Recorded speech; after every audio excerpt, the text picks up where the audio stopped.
Hey there, my name is sjofors, and I know it's a weird name for us here in the States. It makes perfect sense in my native Sweden and the rest of Scandinavia. But maybe it's easier to find me by my moniker, the Price Whisperer. And I got that because I was called the Price Whisperer so many times that I eventually decided that, hey, why not adopt it? And that's what I've done. Anyway, it describes what I do and how we help clients here. So today I'm going to talk about pricing in a recession. And I'm sure you know, like all of us, that there's a fair bit of consensus that we're going to enter a recession here, either later this year or latest next year. And that, of course, is because of all the macroeconomics that's going on. Recording this in mid June 2022, and we have oil prices, we have shortages of certain ships. Still, we have the war in Ukraine, and high inflation, and all of these are things that. That affects the economic growth.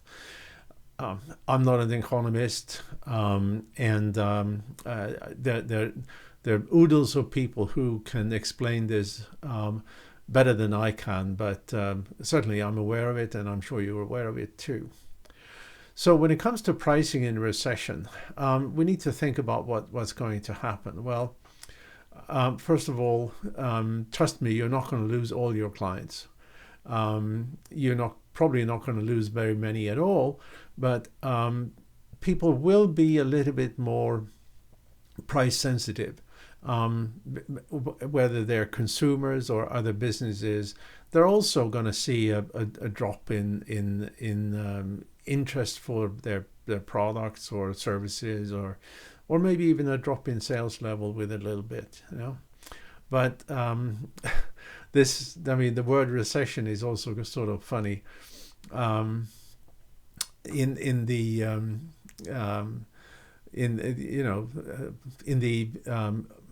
late 1990s and early 2000s, for several years, I did a lot of business in Japan and Korea. And also Taiwan, actually, and it was sort of funny, when I spoke to the folks in Korea, and they complained that the economy was so bad, and they were in a recession, and things were terrible and so forth, and the only thing that happened was that their growth rate had gone down from like 9% a year to 4% a year. And we here in the in the States and Europe would be elated if we had 4% a year, and obviously in a recession we can actually think that it's either going to be zero growth or slightly negative growth. But anyway, so it's all depending on your perspective.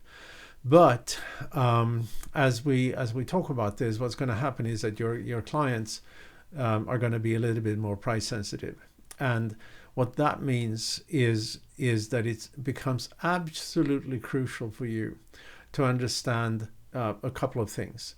You need to understand which of your clients, and particularly which of your segments in your marketplace have become less price sensitive than other segments. Meaning, what are those that the recession is affecting the least, right?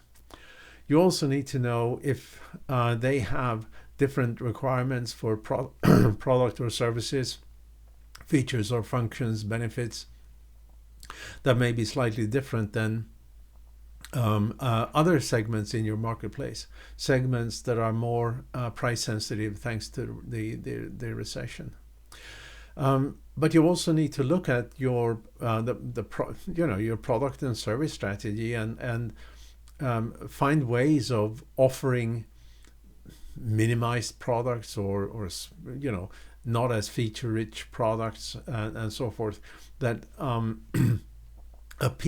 still appeal to those price now a little bit more price-sensitive customers. But and what you need to do is not about just dropping price.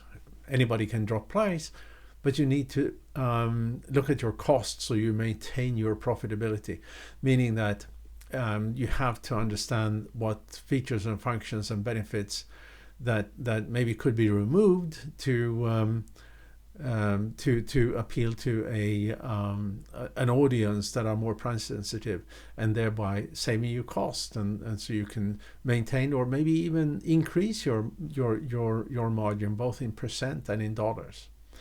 Then obviously also you need to understand how marketing is affected here. Do you need to change your marketing message?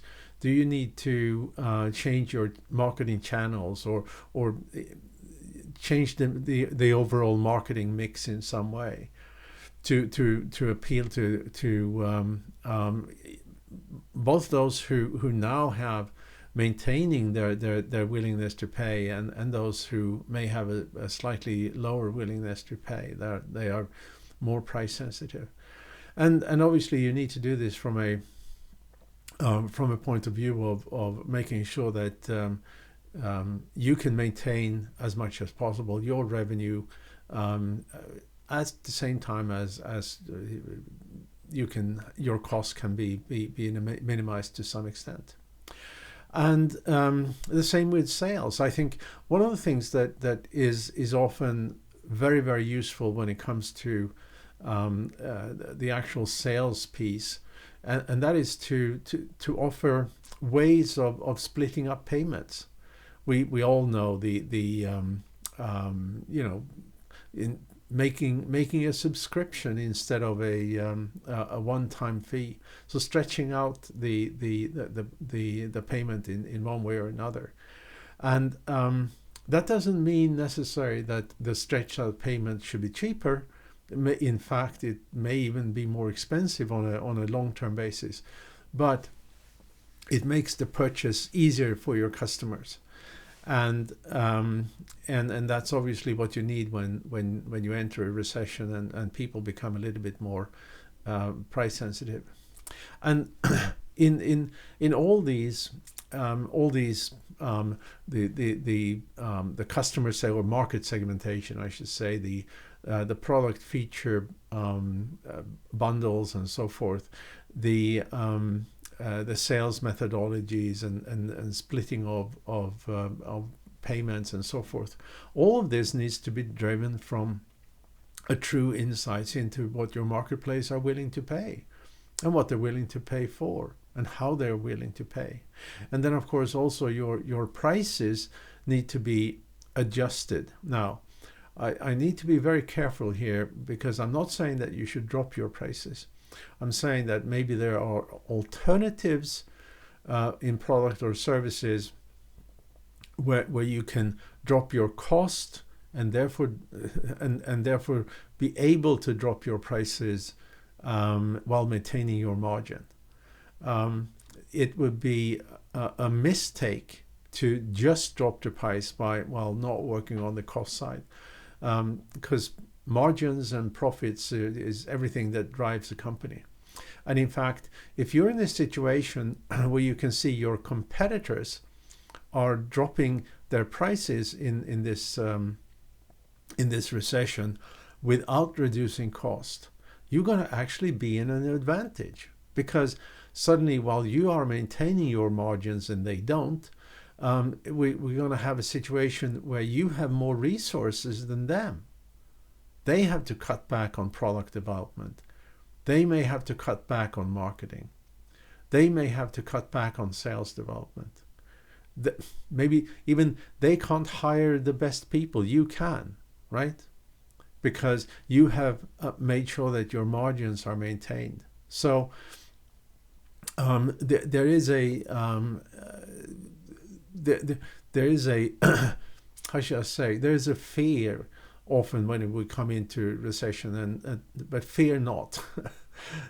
Take the appropriate actions instead, and look at how you can understand willingness to pay in your market. And you do this with willingness to pay research, which is very accurate and really works every time.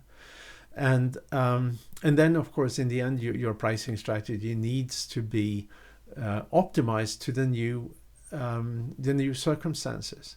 Need to be focused on serving both a little bit more price sensitive customers and those who are not. And that may be that you need to stratify it in a different way.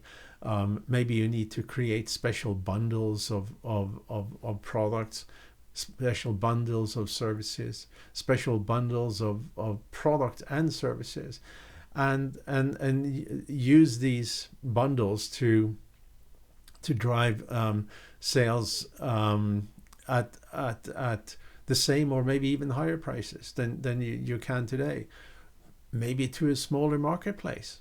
But now when you know from customer segmentation based on willingness to pay, now you know maybe what the market niche is that is less affected by the recession and therefore more likely to be willing to continue to pay the higher prices for the product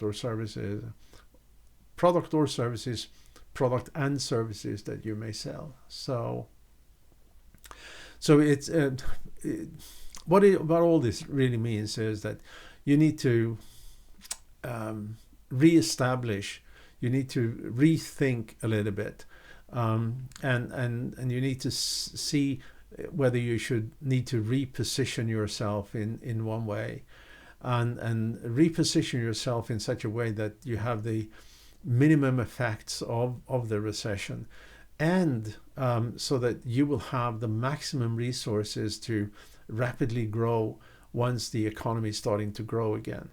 And there's a process for this. It's obviously a process based on it's not a process based on guesses, gut feel, and anything of that ilk. It's a process that is based on a deep understanding of willingness to pay in your market as we enter recession, and also disseminating the understanding of how prices affect profitability throughout the organization. You want to make sure that the entire organization is on the bus, that they're with you, that they are not bombing your effects to continue to price high by giving away too much discounts and stuff like that. So that's a topic for another video that I will make shortly. But anyway, so in closing, don't worry, the recession will come, it will be over, and if you've done the right prep work, not only are you going to survive the recession with flying colors, you're also going to come out of the recession stronger than your competition. You're going to grow faster than your competition once